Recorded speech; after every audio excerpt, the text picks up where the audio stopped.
A variety of voices here on Spotlight now, starting off with HPD Interim Chief Vanic. That's right. Plus, we'll talk to the Lieutenant Governor and the CEO of the Hawaii Foodbank about the cuts to SNAP benefits, what it means for recipients and the rest of Hawaii. Spotlight Now starts now. You're watching Spotlight Now with Ryan Kalei-Suchi and Yunji Denise on Hawaii News Now. Have questions or comments for our guests? Join the conversation in our Facebook live stream. Spotlight Now, where Hawaii comes to talk.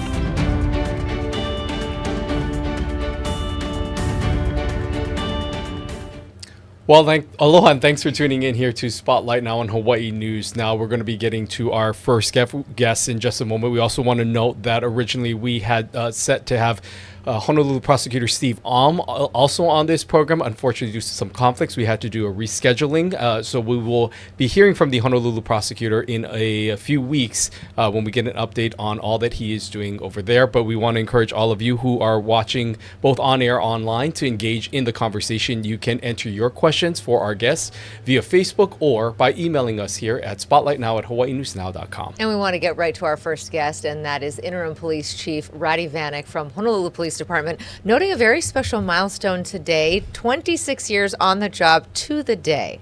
Yes, that's correct. Wonderful to hear that. Before we get started in the news of the day, I'm just curious, 26 years ago, thinking back to now, what has kept you with this department for so long?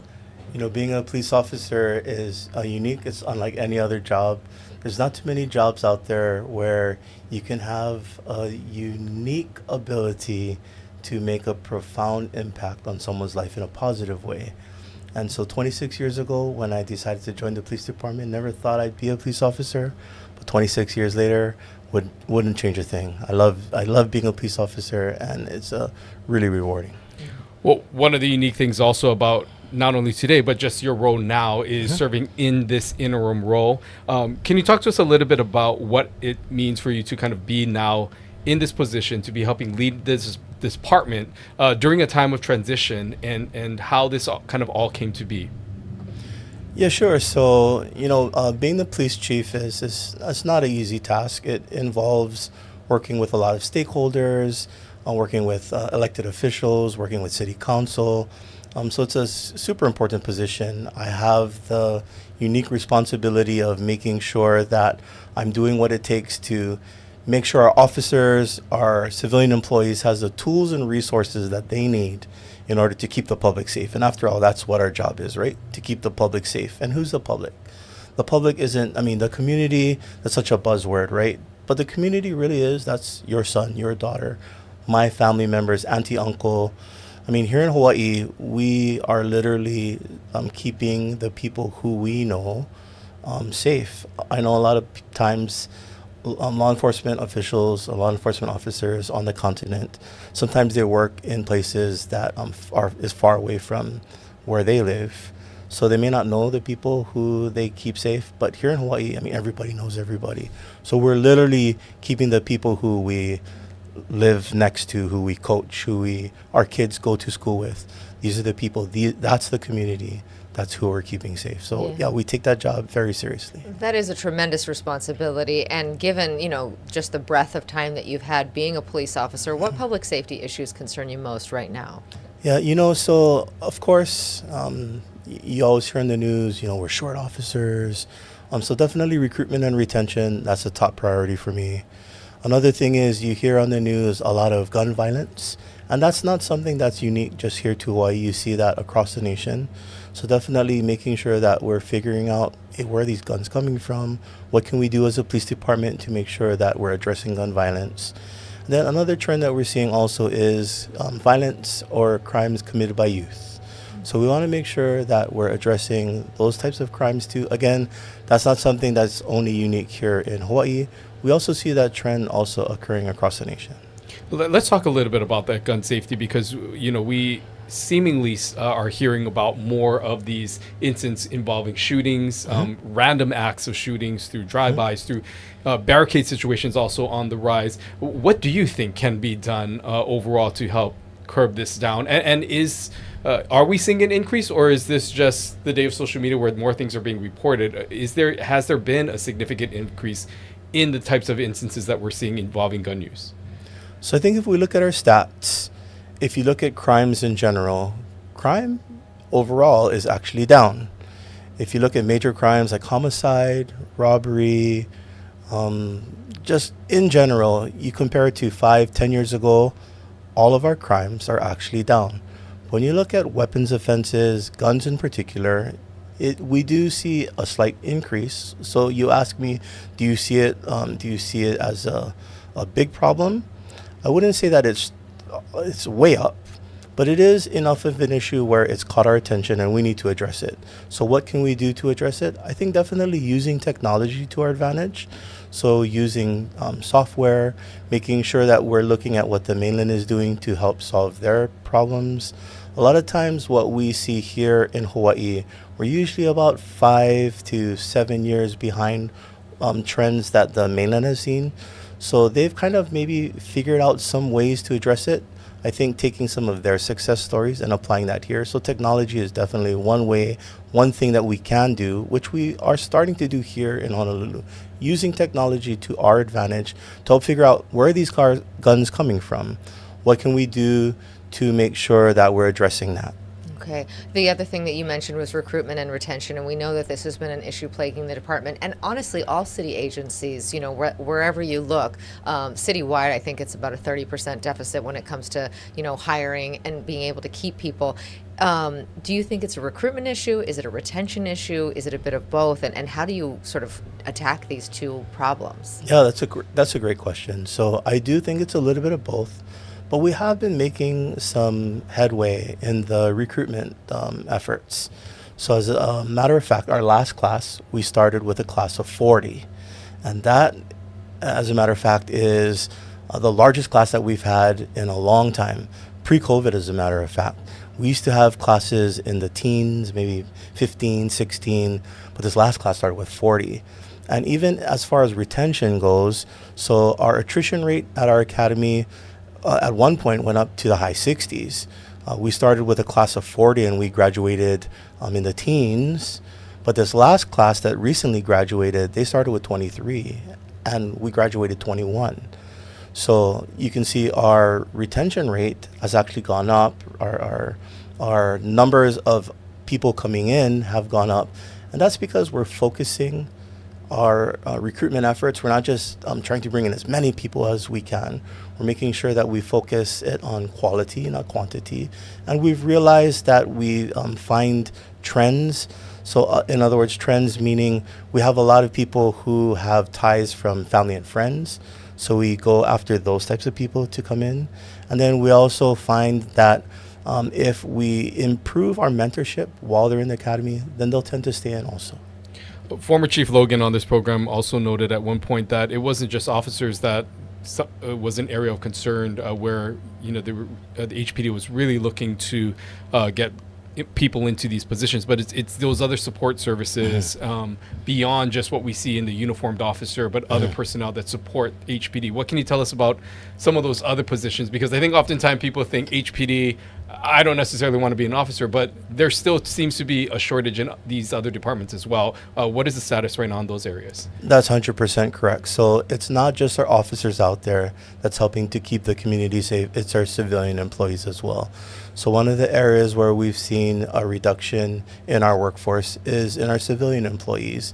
One area specifically is in our police communication officers, more commonly known as dispatchers. So one of the things that we've done recently to help on that front is we've actually implemented a retention bonus. So now our emergency response operators, or the individuals who, when you call 911, answer police, ambulance, or fire, they're actually getting $500 more every single month. The police call takers, or police communication officer 1, they're getting $1,000 more. And the police radio dispatcher, or the police communication officer 2, 3, and 4, so those are the ones who are dispatching our officers, they're actually getting $2,000 more a month. So by increasing the amount of base pay, hopefully we show them the value of the work that they're doing, and hopefully people hear, hey, I can make some money, a little bit more money, by coming into the police department as a civilian employee, not a police officer, because maybe they don't want to do that. I want to join HPD. So if you're interested, go to joinhpd.com and look us up. There is the recruitment piece. There's also the retention piece in terms of folks like yourself. You know, you hit 25 years and now you've just made 26 today, and then decide that they want to hang it up and do something else. Sure. Those officers are so valuable because you have That's so correct. much institutional knowledge, right? So how do you keep those folks on the force? You know, so that part is a little more difficult. Being a police officer is a super tough job. So I think maybe looking at different ways to retain those individuals. So one of the things is, you know, when an officer is ready to retire, trying to keep them from retiring is difficult. One of the things we're looking at, though, is maybe after they retire, how can we still retain that knowledge and maybe bring them back after they retire, possibly on contract? So one of the things we're looking at, and I'm not sure if you've heard of that, the program that we're looking at, the School Resource Officer, that is looking at our reserve officers who are retired officers, bringing them in on contract and having them go into the school and performing a police function as a retired officer, but paying them to do that. So we're doing that as a pilot program. But imagine us utilizing that same concept, but not just as a school resource officer, but maybe as an investigator, maybe as a patrol officer. So we're really following that program closely to see, is that something that could be successful? And then expanding that concept maybe to see if we can't use that same contract officer idea and spreading that out over the rest of our department.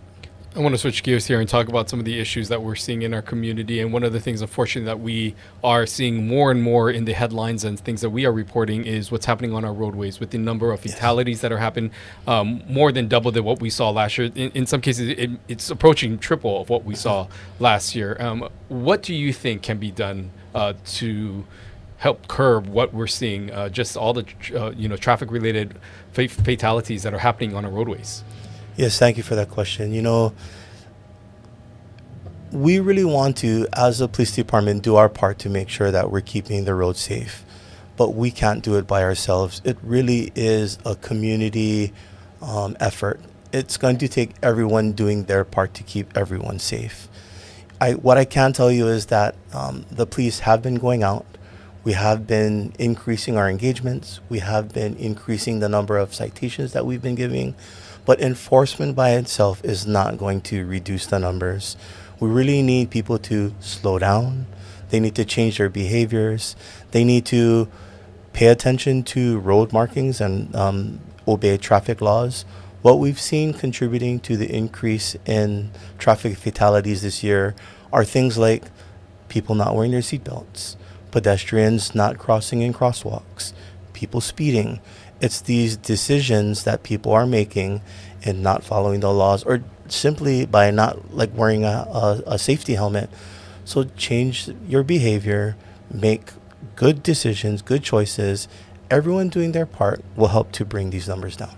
I want to go back to the point you made about technology, and you mentioned it in the context of tracking guns, but I know that your department is using technology in a variety of ways.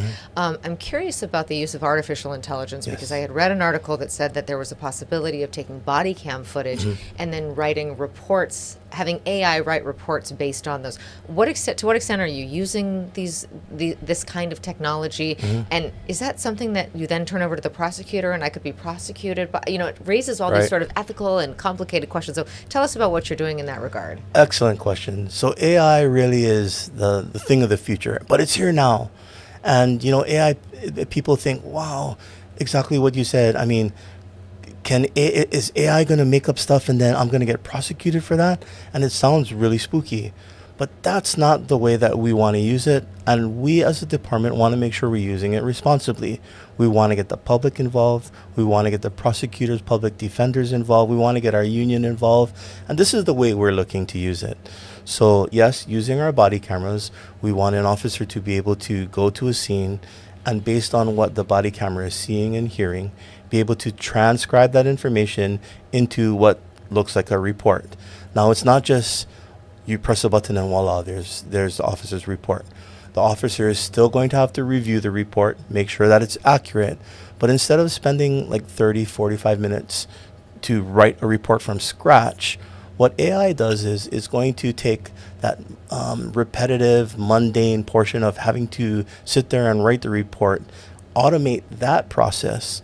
Officers still going to have to review it to make sure that it's accurate.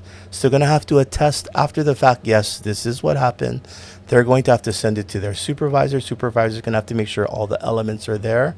They're going to have to approve it. So there's still human input. We want to make sure we're doing it responsibly, but it takes that time away so that an officer can do what they signed up to do, which is help keep the public safe, go out there, talk to the public, go enforce some traffic safety laws, you know what I mean, instead of sitting there typing their reports. Yeah, anyone who's had to file a police report knows, just how long and how extensive just the reporting process That's right. takes. And maybe that is something that can help out. I want to ask about, of course, this is the holiday season. Halloween just happened on Friday. How do you think things looked this past holiday season? On Halloween? Just reports overall, was this a pretty mellow year? And then looking ahead into the holiday season, what are some of the things that you're concerned about? Because unfortunately, this is a time where we often see some of these tragedies. Of course, what happened last New Year's Eve with the fireworks incidents. But your just thoughts going into this holiday season and so far how things have been for the department? We usually have a briefing after each holiday. I didn't get any major briefing, so I'm hoping Halloween was okay. Looking forward into the future with Thanksgiving coming up, with Christmas and the holiday season and New Year's Eve. I'm hoping that everyone decides to celebrate responsibly. Like you folks mentioned before, our traffic fatalities are up more than we've had all year last year.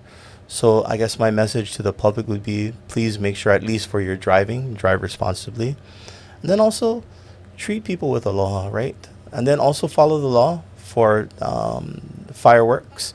If you're going to use fireworks, follow the law also there. Illegal fireworks like aerials, don't be doing those. But if you're going to use fireworks, make sure you have a permit. Right, we'll be working with the Department of Law Enforcement to make sure that illegal fireworks coming in is not happening. But use fireworks responsibly. If you want to watch fireworks, watch the professionals. Let them do their job. Do you think that, there were a number of changes that were implemented after what happened in Aliyah Manu? Do you think that this New Year's Eve is going to be different? I hope it will be. Like I said, we'll be doing our part in partnership with the Department of Law Enforcement to make sure that any illegal fireworks that are coming in, we're doing our part to stop that. One of the things, obviously, you are in this interim role, but when you look at the history of this department, there is a lot that has happened internally with just the overall corruption, with their reports from just officers and those who work within the department being frustrated with leadership. There's questions about transparency, a lot of issues that exist beyond just the daily tasks of HPD. What do you think needs to be done to kind of help to continue to change the public's perception of HPD, to improve overall workplace environment, to help this become a department that people want to work, stay in, and the public can trust again? Yeah. Our officers take a lot of pride in the work that they do. They come in every single day, they put their badge on, and they come in and they're out there in the community putting their lives on the line every single day. I think as an administration, we need to share those success stories with the public and share the good work that they're doing every single day, not just our sworn officers, but our civilian employees as well, because they are every single day coming to work and doing an excellent job. And when we start to share those stories, whether it be through traditional media or social media, and show the public, hey, we're out here every single day doing the best job that we can to keep the community safe, that's how we make sure that we win the public, gain their trust, gain their support. And under my administration, that's one of my priorities, is to continue to share the good work that our officers are doing every single day. This is not a new role for you, if you will. You've had the interim role before, That's correct. but did not pursue chief at that point. Sure. Are things different this time around? Is this a job that you want this time? They are 100%. Last time, I don't know if you know this, but I had 22 years in the department. And was I ready the last time? Sure. But when you become the chief, I don't know if you know this, but you actually need to resign in order to become the chief. And typically the tenure of a chief across the nation is about 4 to 5 years. And I think at that point, had I become chief, 4 or 5 years, I would have only had 26, 27 years, and I wouldn't have been ready to retire after that. I have 26 years now, and God willing, I become chief now, because I really do want to become the next chief. I think I'm more than capable. I've come through the department. I worked in every single bureau. The officers know me. I love this department. I really do know that I can do good for the department. But I'm ready now, and I think I'll do really good for the department. I do absolutely want to be the next chief. Okay. Well, Chief Rade Vanic, thank you so much for being with us today. It was wonderful to spend some time with you, and thank you. we You're look forward welcome. to our next conversation. Wonderful. I look forward to it. Stick around. We'll be talking to Amy Miller, CEO of the Hawaii Foodbank, when we come back.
Hello and welcome back to Spotlight. Now we're going to be continuing on in our conversation, but before we get to our next guest, we always want to encourage those of you watching to please send in your comments and your questions. You can email us here at spotlightnow@hawaiinewsnow.com or head over to Facebook and enter your comments there as well. And we're going to focus the rest of the hour on the federal cuts and also on the government shutdown that's now affecting so many families, especially those here in Hawaii. We're welcoming in Amy Miller, CEO of the Hawaii Foodbank.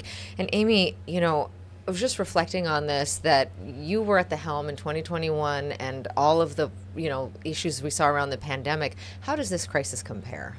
So, and I have to say, I wasn't there for the beginning of the pandemic. So I was lucky in that I was able to come in at a time where the team had really learned a lot of the lessons from the onset of the pandemic. We were able to put those into community. But it's really interesting. Just for context, we are right now distributing about as much food and serving about as many people as we did during the height of the pandemic, and that was before the government shut down.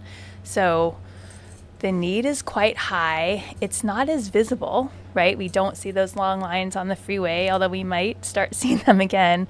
But the need was already quite high. About 1 in 3 households are food insecure. So on top of that, then to layer on the federal shutdown, all of our federal employees who are not taking home a paycheck, and then folks who really rely on SNAP to put food on the table at night, it's a crisis for sure. What was something that concerns you, because this is now, I believe today officially ties for the longest the government has ever been shut down. So anything beyond this will be a historic length of time. What are your concerns about how long this pushes along and the further damage that it can do on, as you already mentioned, an already strained resource that you folks are trying to supply? So, I think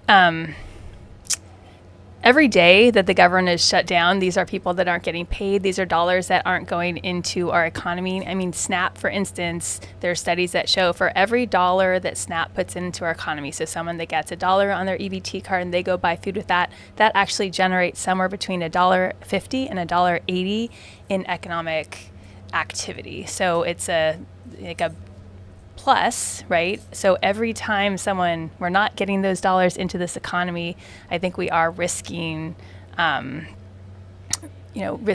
major repercussions. But really at the household level, these are families. These are people who already were having a hard time making ends meet, right? We know that this is a really expensive place to live. We know that almost half of our residents are paycheck to paycheck. So if you take our federal employees, and we're estimating, we know that we have 24,000 federal civilian employees in this state. We have some unknown number of federal contractors. So we have a big percentage. I think we have the second most federal civilian employees of any state, only second to Maryland. So we are quite heavily impacted. And now these folks haven't taken home a paycheck for a month. Yeah. How many of us could do that? Yeah, and you're talking about the federal side, of course, all these people who are working without getting paid, and then the other side of the SNAP beneficiaries. Yeah. How large is that in terms of the population? How many folks receive these benefits in Hawaii, and not having them, what does that do?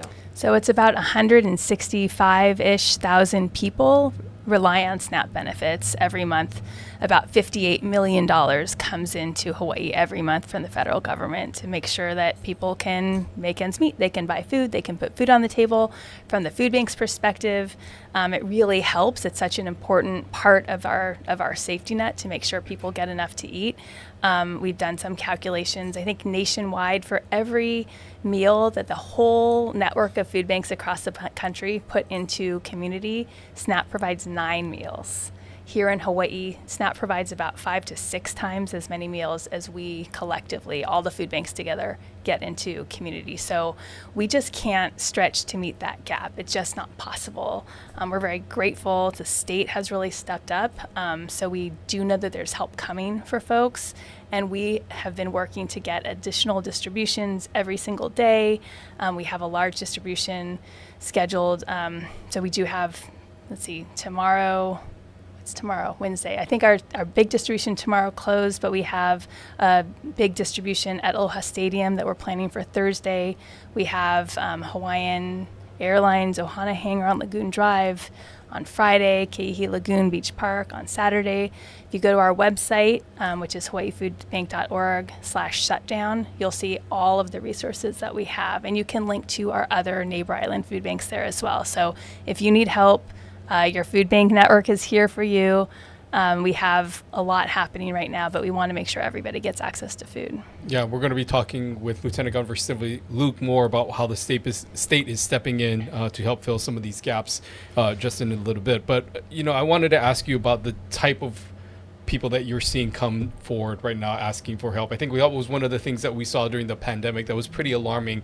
I remember people volunteers commenting, saying the types of cars that you see, cars that you wouldn't, luxury cars coming through these lines, because people were struggling. It's not necessarily the profile that you would expect from someone entering some of these situations. What are you seeing on the ground? Who are these people, and what are some of the stories that maybe you're hearing on the front lines there? Sure. So these are people just like you and me, right? Who many folks, they're working. I would say for our federal government employees, people are really having a hard time even asking for help. It maybe feels kind of hard to ask for help, but when you come to a point where, man, we have people coming through, I'm going to just read, if that's okay, a couple of the comments that we've gotten from some of the families that have come through. So, both my husband and I work for the federal government in this shutdown, and we are struggling to pay off bills, children's school, mortgage, and food on the table. We are still going to work but not getting paid.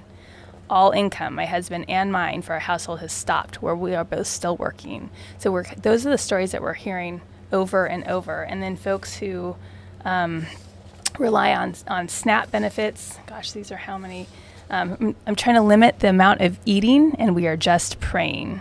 I am a single mom of 5 children. My child has a disability, but EBT, it's not by choice that I stay home, but my priority and responsibility to make sure my child with disability has the best care for her well-being. So these are parents, families everyone is doing their best to support their families and make sure they have enough to eat, and SNAP's a really important program. Yeah, that is just devastating. And I want to ask you about where the pressure points are for you within your own system, given that you said that you were already feeding as many people as you were during COVID, during the height of the pandemic. What do you need more? Is it food? I mean, obviously it's always money. Volunteers, like where are the pain points that you see that you're most concerned about in your own organization? I think scaling is always hard, and I really want to acknowledge that the team, and it's not just us at Hawaii Food Bank and our sister food banks, the Maui Food Bank and the Food Basket on Hawaii Island. So the staff have already been really kind of working probably at capacity, but our network of agency partners. So these are churches and schools and nonprofits that we work with to get food into community. Everyone was really kind of already operating at capacity. And the other difference during COVID is we had SNAP. So even though people maybe lost their paychecks, we also had this very important program that allowed people to buy food, and the federal government actually pumped that up, so more funds were coming through SNAP. So now we have less funds and people not getting paid and no SNAP. So obviously donating, there's a lot happening in terms of how you can help. So we have resources on our website, both if you need help, but also if you can't help. So volunteers, we're needing lots of volunteers because we're really trying to scale. And what we're really hoping is we have this 2-week period where we really have to continue to get as much food as possible into community. But once some of the state benefits kick in, and hopefully if this government shutdown ends, we can kind of get back more into our normal rhythm. Yeah, and I'm just asking, I'm wondering what that rhythm will look like long term. So, when the government shutdown ends, is there a rebuilding or replenishing that needs to be done? I mean, what is the adequate level to which you think you need to get back to sort of just be at baseline, recognizing that it may take a little while for people to get back on their feet, even when the shutdown ends, but just the long-term ramifications of how you adjust your baseline of what you need to be able to sustain the services that you do?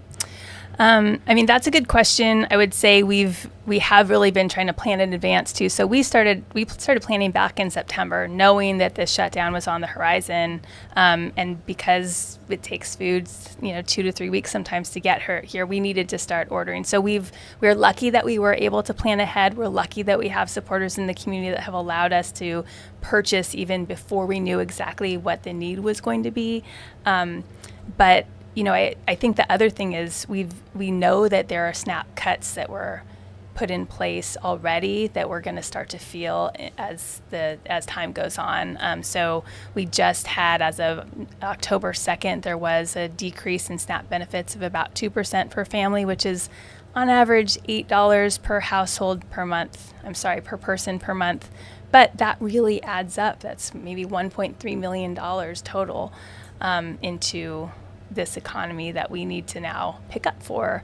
There's other cuts to new paperwork requirements, and then there will be additional cuts to Medicaid programs down the line. So our safety net is fraying, I would say. And so at the food bank, our goal is really to partner with local government, to partner with the state, to partner with our corporate community, our philanthropic community, so that we can take care of each other. And I think that's actually something that we do really well in Hawaii. People do reach out, they take care of each other. I have to say, for every call that I'm getting of somebody that needs help, we're getting a call of someone who's like, how can I help? So it's a really beautiful thing to be able to be kind of at this nexus of how we can put people that want to help and people that need help together.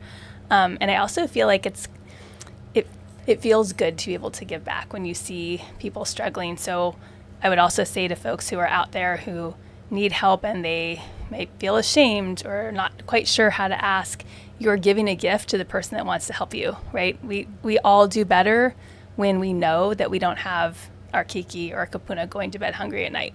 So if we can really come together, support each other now, I really think like over the long term that helps strengthen our communities. That is such a wonderful framing to think of it as a gift to be able to help others, especially as we enter into the holiday season. I've heard you talk about this before, and I would love for you to, again, emphasize for our audience, we think like, okay, I'm going to go clean out my pantry. I'm going to, help out. And of course, there's a place for that. And we'll be talking to the Lieutenant Governor about her efforts to step up the library system as sort of a hub to accept these donations. But talk about when you give the food bank $1, what the food bank can do with that $1 versus what I can do with that $1, even if I buy something on sale. For sure. So, when we purchase, we're often purchasing at the container load, and we also have these wonderful relationships both with local and with our sister food banks on the continent, so we can actually source very good, healthy food at a fraction of the cost. We did a little study last year and found that for every dollar that we might be able to go buy at a retail food bank, dollar stretches about 5.3 times as far. So I know for a lot of people, it feels so good to give food, right? To give something, you feel like you're doing something kind of more meaningful. Maybe it feels like you're dialing it in a little bit just to write a check, but it's actually such a more efficient way to give. And the other thing that's important about that is when you go to a food drive, and again, there's such an important place for that, especially right now because we are a little bit, we are decrementing our inventory every single day. So we do need product now, but about a third of all the food we distribute is actually fresh produce. And so that's something that we know people are looking for, that families need. It's expensive, but for us, we can actually source it quite reasonably. So it's hard, if you think about the kind of food that you put on the table for your family tonight, it's not all canned goods, right? It is a mix of different kinds of foods, and you can't really donate fresh produce. But if you give us $1, we can use that $1 to buy fresh produce and proteins and the kinds of things that people are really looking for. I'm just, as you mentioned, the national level, I'm wondering what you're hearing from counterparts in other states. I mean, this is something that's not, again, confined to Hawaii, but what many food banks throughout the country are experiencing. Is there any commonalities, anything that you've learned, any conversation that you had that stuck out in your mind about what's going on in other states throughout the country? So, I'd say the picture that you're seeing playing out here is happening across the country. People are really scared. People don't know, how am I going to pay my bills? How am I going to put food on the table?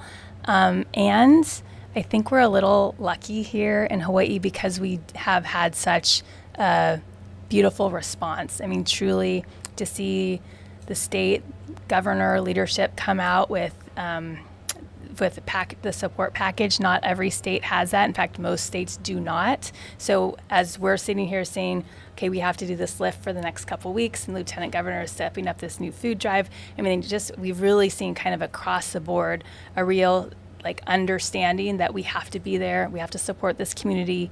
And if it takes dollars, the dollars will be there so that nobody goes hungry at night. Our counterparts on the continent aren't necessarily seeing that. So they don't get to say, okay, on the 14th, we know things will go into place to help people.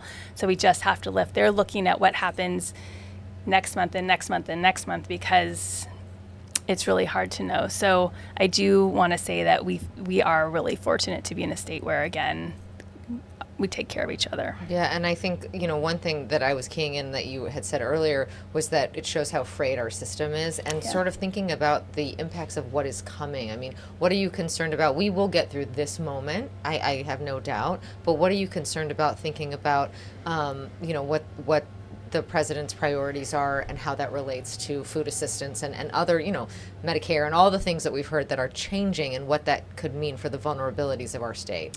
I really think maybe this is a time where, don't waste a good crisis. I think we get to see right now really how fragile the system is and how close to disaster way too many of our families are. And if we can't rely on the federal government for some of these programs, of course, we can't fill all of those gaps together, but maybe there are ways that we can start to change some of the thinking and really figure out how do we invest and make sure we can address these issues, because it's not reasonable to make folks be this scared every night. Can I put a meal on the table for my kids? And this is what, again, was happening even prior to the shutdown. So 10% of our families are going without eating for whole days, some or most months of the year. And this is before the shutdown. That's before the shutdown. So this is what's happening, and you don't see it because people don't want to talk about it. And it's, if you're thinking 10%, we all know people. It's our kids, friends at school or on soccer teams, and an auntie that lives down the street, or someone that you work with struggles like this and is just worried. Maybe I don't eat dinner tonight so I can make sure my kids have enough for breakfast tomorrow. And that's just not right. Yeah, well, it's wonderful to see you, even in this circumstance. Lastly, how can people help? We know that we can donate, we know that we can volunteer, and we know we can give food. What is the best way to do all three? So go to our website, and you can find out how to do all of those different things. So we do have ways. I think there's a give help and a get help. So if you want to give help, go there, figure out what the best way is for you to support, whether it's volunteering, donating, or you could hooey up with folks to put a food drive together. Really grateful to Lieutenant Governor and our libraries for helping collect food. And the most beautiful thing is they're really trying to do it and take the weight off of us. So they're organizing all the logistics. So we're incredibly grateful for that.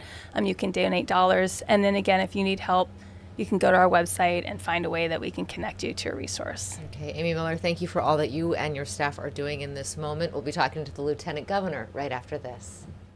From the moment you wake up. Hawaii News Now brings you the stories that impact your day. With more on the breaking news, we go live to Casey Lund. Ready with the push alert? I'm going live. We have an update to the breaking news we brought you this morning on Sunrise. Okay, guys, as soon as this wraps, toss to Mahia. And we've been covering this story all day. Now we go live to Mahia for a new development. Stand by for breaking news. They just captured the suspect. That's confirmed? Yes, sources just confirmed it. The news you need the moment it breaks. Here on Hawaii News Now.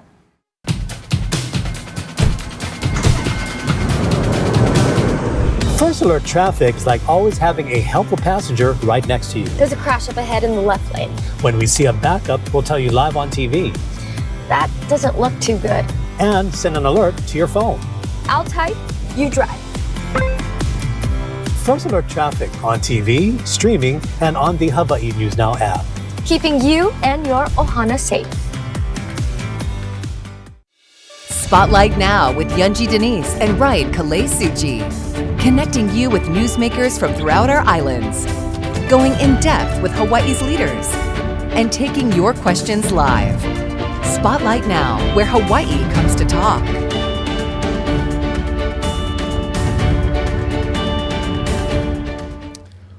Well, we're continuing on in our conversation talking about some of the things that are happening here in the state and how the state is responding to the food crisis that we are currently finding ourselves. We heard from Amy Miller, but now some of the leadership from the state speaking on what the state is doing. And Lieutenant Governor Sylvia Luke is here to talk to us about that. Thank you so much for coming in. No, it's always nice to see you folks. Yeah, good to see you as well. I want to talk about the program that Amy had referenced, and this is the libraries and the Kokua Food Drive. Tell us about what's happening with that. When we realized that this shutdown will be prolonged, one of the things that the governor asked me to do is organize a statewide food drive, food collection effort. And one of the things that we thought about is, we utilize the libraries. The libraries have been such terrific partners. And if you think about the libraries, it's a gathering place in many of our rural communities. And they're in many communities, including Nanakuli, Waianae, even out in Molokai. So we thought, okay, we're going to partner with the libraries, and the libraries graciously offered to be the collector of not food distribution, but food drive collection. So we're very thankful. It's happening right now between now and we initially announced that it's going to be a week long because we were hoping that there would be some movement. Unfortunately, because of the failed vote again,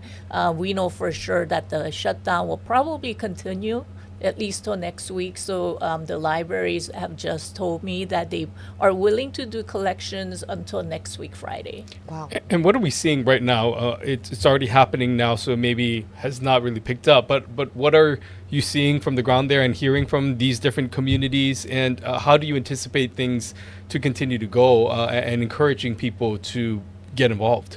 It's I was at the YPO food distribution, and it was really heartbreaking but inspirational at the same time because there were so many people who just came up and then volunteered, and the food banks and the food distribution networks cannot do this alone. They need on one side, the supply side, which is the food, the non-perishable goods, but at the same time, they need a lot of volunteers, and people are calling and asking how they can help. And in fact, Ryan, we just got off the phone with UH Athletics, and they are planning to kick off a 3-day intensive food collection effort starting from Friday. So Friday will be with Wahine Volleyball, Saturday with the football game, Sunday with the doubleheader with the Wahine Volleyball and men's basketball. For every one of those games, we're encouraging people to bring their non-perishable and canned goods to the games. Yeah, that's great.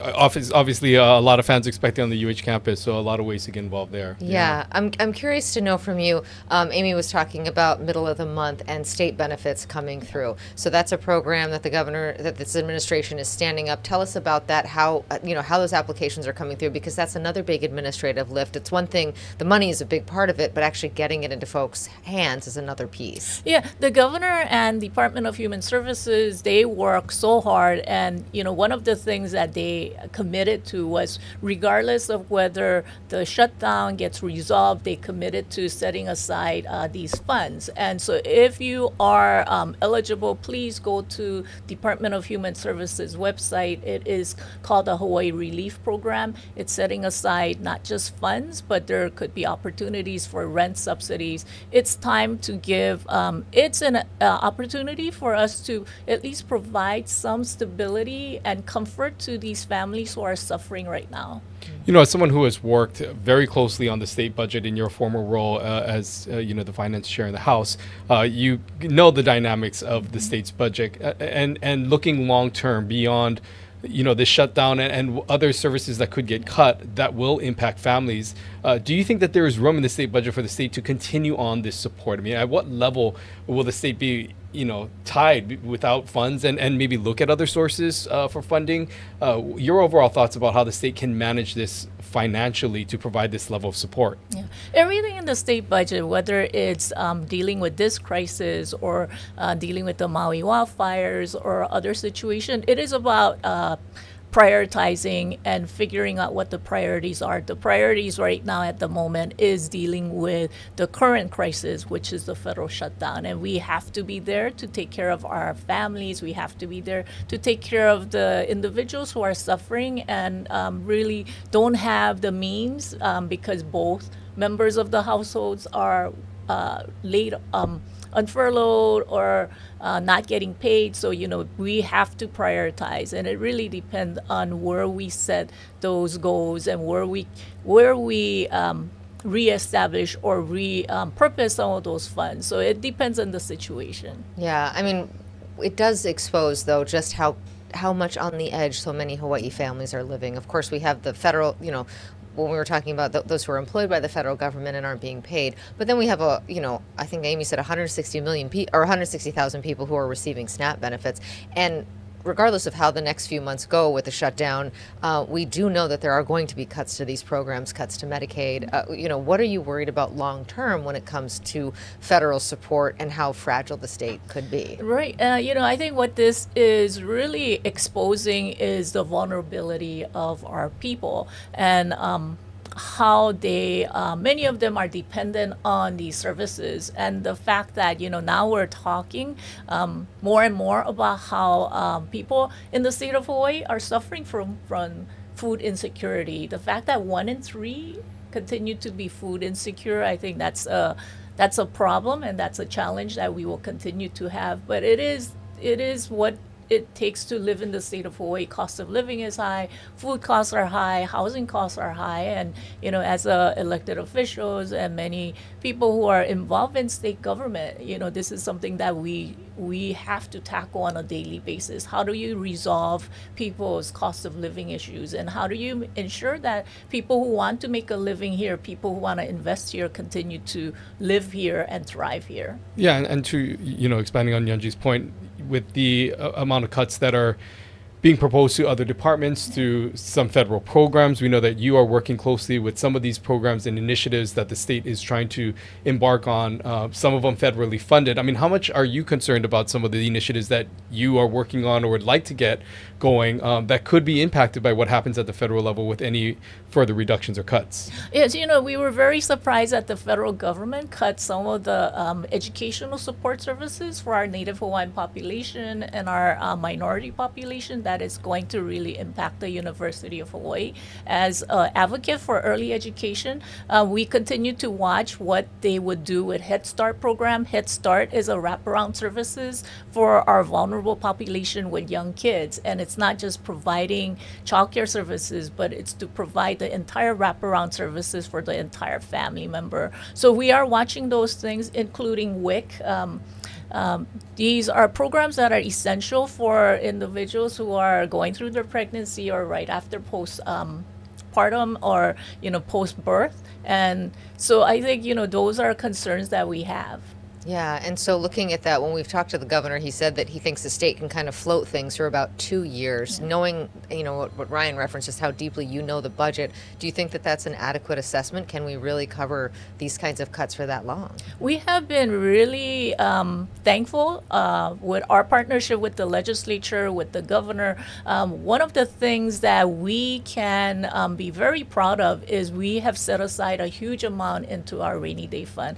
When I left the legislature, the amount that we had was about maybe $500 million. That amount has grown to about $1.6 billion. And so huge mahalo to the legislative leaders, mahalo to the governor for having that foresight, because one of the things that we learned coming out of COVID was that we need a huge rainy day fund. We need a savings plan so that we can tap into those funds when we need to, as opposed to looking for different tax revenues or looking at different tax structure. And this is one of the ways that we can provide relief and rejuggle some of our programs so that we can take care of the most vulnerable in our community.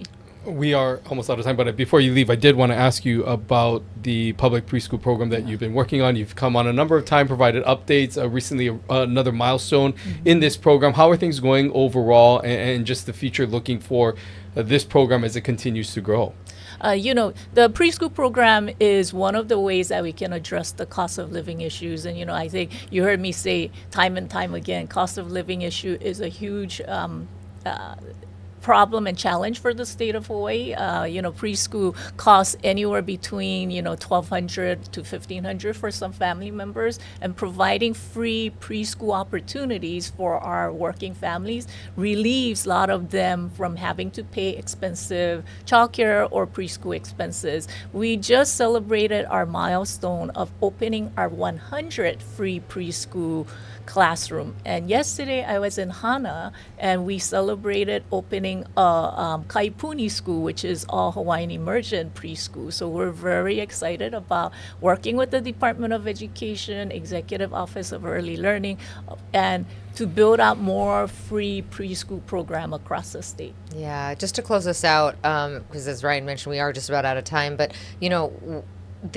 the work at the library, the work that Amy's doing, the larger $100 million from the state, just the message to folks out there who might feel like they are handling this alone and that they're scared. Yeah, this really shows that we are all in this together, whether it was out of the struggles through COVID or Maui wildfires, one thing for sure, I mean, the state of Hawaii, the people in the state of Hawaii, they are so generous, and they will rise up to the challenge, and they will kokua whenever they can. So it is about the resilience and aloha of our people.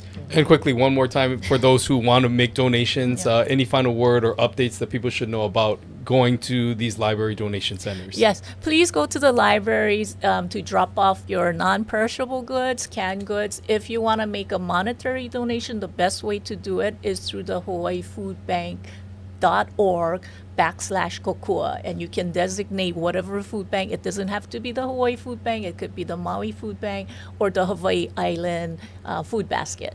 And if you are attending University of Hawaii games this weekend, maybe go every day and bring a different canned good. And we know the Wahine volleyball team could use some support out there. So start off on Friday night bringing some of those donations to the University of Hawaii. So, Lieutenant Governor, always good to see you. Thanks so much for being here. Yeah, good seeing the two of you. And we'll be right back. From the moment you wake up. Hawaii News Now brings you the stories that impact your day. With more on the breaking news, we go live to Casey Lund. Ready with the push alert? I'm going live. We have an update to the breaking news we brought you this morning on Sunrise. Okay, guys, as soon as this wraps, toss to Mahia. And we've been covering this story all day. Now we go live to Mahia for a new development. Stand by for breaking news. They just captured the suspect. That's confirmed? Yes, sources just confirmed it. The news you need the moment it breaks. Here on Hawaii News Now. Spotlight Now with Yunji Denise and Rade Suchi. Connecting you with newsmakers from throughout our islands. Going in depth with Hawaii's leaders. And taking your questions live. Spotlight Now, where Hawaii comes to talk.